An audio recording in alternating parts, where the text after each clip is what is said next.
जीविकापार्जन गर्ने यति बाटो चाहिँ अलि डरलाग्दो हुँदो रहेछ है साथी।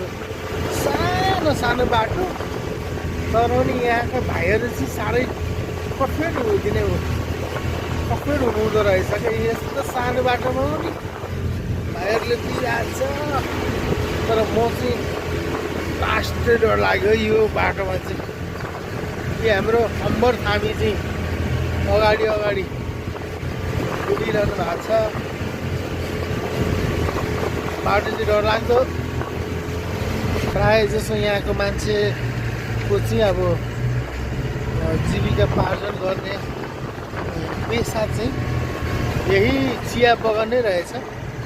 धेरै जसोको चाहिँ धेरैजना चाहिँ यही चिया बगानमै काम गरेर आफ्नो घर चलाउनु हुँदो रहेछ। मेन मुख्य त यहाँ चाहिँ यही चिया बगानै रहेछ। र यहाँ म्याक्सिमम सबै हाम्रो नेपाली भाषी दाजुभाइ तथा दिदीबहिनीहरू चाहिँ हुनुहुँदो रहेछ।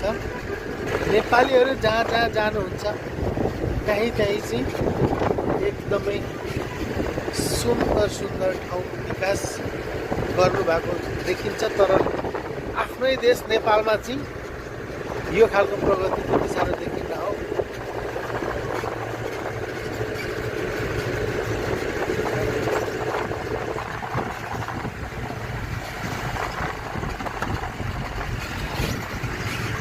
ल अब चाहिँ हामी झन्डै अब मिरिक आइपुग्नु लाग्यौँ।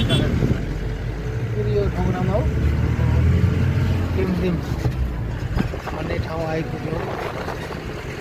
अब हाम्रो मिरिकको यात्रा चाहिँ सम्पन्न हुन लागिरहेको छ। यही बेरमै हामी मिरिक